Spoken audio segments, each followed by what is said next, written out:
लक्षात घ्या, काही जणांना राज्यसेवा वर्णनात्मक आणि जी कंबाईनची मुख्य परीक्षा आहे म्हणजे राज्यसेवा मेन्स आणि कंबाईन मेन्स त्यापैकी कोणत्या परीक्षेची तयारी करू किंवा त्यातला निर्णय बघा तो घेता येत नाही किंवा काही लोकांनी तो निर्णय घेतलेला आहे पण आता त्याच्यावरती त्यांना ते ठाम राहता येत नाही. म्हणजे लक्षात घ्या, मला काही जणांचे असे मेसेज आहेत. तर त्यामुळं लक्षात घ्या की तुम्ही जर दोन्हीपैकी एक ठाम निर्णय नाही घेतला तर तुम्हाला ती मराठीतली गोष्ट माहीतच आहे, म्हणजे म्हण की दोन्ही घरचा पाहुणा उपाशी. म्हणजे लक्षात घ्या अशी अवस्था येईल. फक्त ते निर्णय घेत असताना ना तुम्हाला एक दोन गोष्टी फक्त मी एक सांगतो. आतापर्यंत जर तुम्ही कंबाईन मेन्सच्या अभ्यासात बरीच पुढे मजल मारली असेल तर मग तुम्ही राज्यसेवेकडे वळणं चुकीचं आहे. आणि तीच केस की राज्यसेवेचं तुम्ही काही ना काही 25 मध्ये केलेलं होतं, म्हणजे लक्षात घ्या.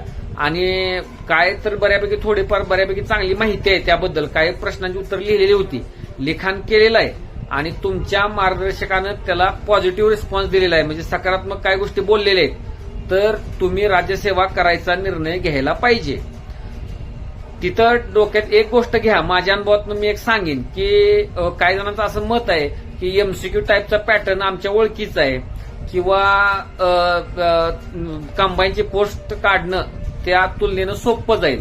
तर हे दोन्ही पण भ्रम आहेत. निवळ तुम्हाला सांगतो, स्पर्धा ही दोन्हीकडे तगडे आहे. म्हणजे लक्षात घ्या, राज्यसेवेची पूर्वीची एमसीक्यू वाली मुलं कंबाईनकडे वळलेले आणि तिथल्या प्रीच्या मेरिटवर पण तुम्ही जाऊ नका. का तर मी काय असे लोक बघतोय की मागच्या सलग 2-3 मेन्स दिले आहेत कंबाईनच्या, पण अजूनही फायनल कट ऑफ पासून 15 ते 20 मार्कांच्या म्हणजे त्याच्यामध्ये दरी आहे. तर ही गोष्ट खूप गंभीर आहे. लक्षात घ्या, हे 15-20 गुणांचं कापताना अंतर खूपच ते जिकिरीच आहे. म्हणजे लक्षात घ्या. आणि राज्यसेवेबद्दल पण काय लोकांचा असा उलटा भ्रम आहे की खूपच त्याचा बाव केलेला आहे. म्हणजे 25ला बऱ्यापैकी चांगलं लिहिलेलं आहे, माहिती आहे, आणि तरी पण तिकडं मन धजावत नाही किंवा कंबाईनचा आता निर्णय घेतल्यानंतर पुन्हा इकडे यायला बघतायत. तर माझं तुम्हाला स्पष्ट सांगणं असं आहे की अशा द्विधामध्ये तुम्ही राहू नका. जर पूर्वी तुम्ही तो निर्णय घेतलेला आहे आणि आता 15-20 दिवस उलटून गेलेले आहेत तर तुम्ही बिलकुल तो निर्णय बदलू नका. कंबाईन करत होता तर कंबाईनच करा, राज्यसेवा करत होता तर राज्यसेवाच करा.